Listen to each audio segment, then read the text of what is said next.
Tu as remarqué qu'elle laisse de plus en plus d'affaires chez toi. Une brosse à dents dans ta salle de bain, un chargeur sur ta table de nuit, une plante grasse sur ton balcon. Tu te demandes si c'est un signe ou juste du confort. Et si elle attendait que tu poses la question ? Ce moment où la relation franchit un seuil invisible est à la fois excitant et terrifiant. Dans cette vidéo, tu vas apprendre à décoder précisément les signaux qui indiquent qu'une femme veut emménager avec toi. Tu vas comprendre le mécanisme psychologique du franchissement de seuil selon Sternberg et surtout, tu vas repartir avec 3 techniques concrètes pour aborder la conversation sans stress. Fini les suppositions, place à la clarté. Le conseil qu'on entend partout, quand c'est le bon moment, tu le sais. Ou encore, laisse faire la nature, ça viendra tout seul. Ces phrases sont non seulement vagues, mais elles te maintiennent dans l'attente passive. En réalité, le bon moment n'existe pas. C'est une construction que vous créez ensemble. Attendre que ça arrive tout seul, c'est risquer de passer à côté du signal ou de laisser la frustration s'installer. Beaucoup d'hommes pensent qu'il faut absolument que la relation soit parfaite, sans aucun doute, pour passer à l'étape suivante. Mais les recherches montrent que ce sont souvent des petits gestes répétés, des tests inconscients qui précèdent la grande décision. Si tu ne sais pas les lire, tu peux interpréter un intérêt croissant comme une simple commodité, ou pire, tu peux faire une proposition trop tôt et faire peur. Le vrai mécanisme derrière cette envie d'emménager, c'est ce que Sternberg appelle le franchissement de seuil. Dans sa théorie triangulaire de l'amour, l'engagement évolue par paliers. Chaque palier est un petit risque. Laisser un objet, passer une nuit de plus, discuter de l'avenir. Quand le seuil est franchi, la relation change d'état. Une femme ne décide pas d'emménager du jour au lendemain. Elle teste d'abord si l'espace est accueillant, si tu es réceptif, si vous partagez une vision commune. Prenons un exemple concret.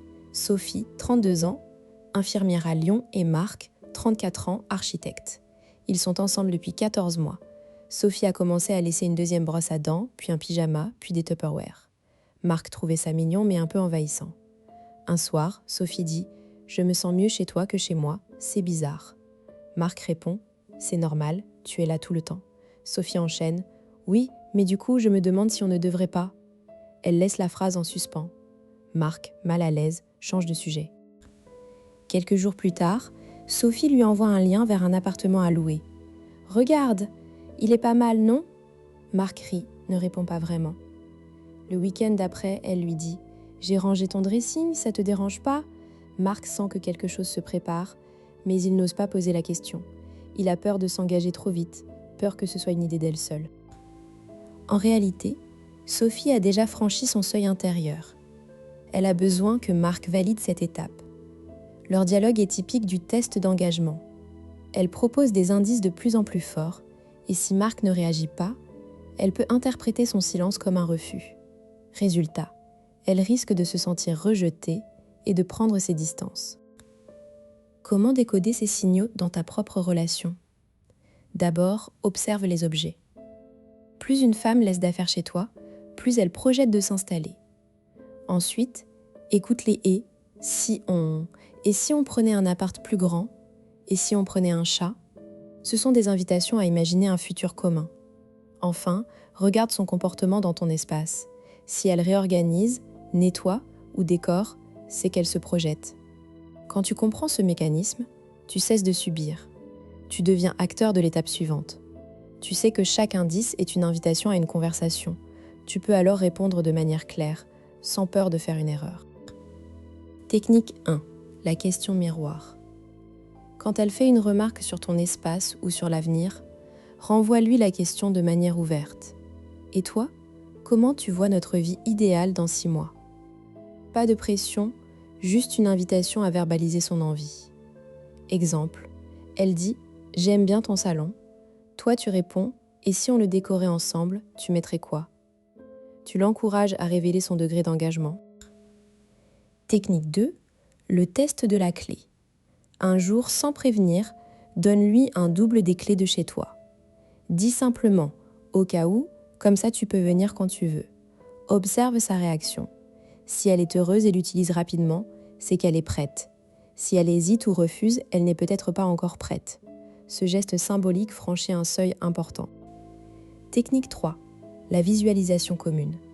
Proposer un après-midi à regarder des annonces immobilières ou à visiter un appartement pour le fun.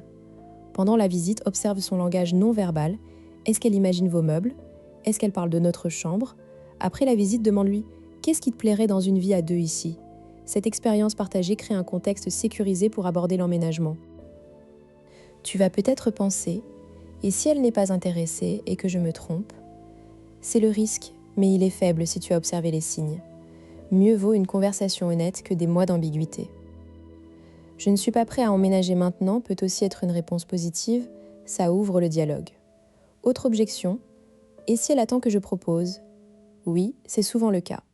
Les femmes ont tendance à attendre que l'homme officialise l'étape. Si tu ne le fais pas, elle peut penser que tu n'es pas engagé. Le piège, c'est de croire que l'emménagement doit arriver naturellement. En réalité, les couples qui en parlent ouvertement et qui planifient ensemble cette transition restent plus stables. Les silences prolongés créent des malentendus. Alors, observe, écoute, et quand tu vois le signal, agis. La prochaine fois qu'elle laisse une affaire chez toi, ne te tais pas. Dis-lui, tu sais, j'aime que tu sois là. Je me demande si on devrait réfléchir à vivre ensemble un jour. Tu verras sa réaction. Ce sera le début d'une nouvelle étape.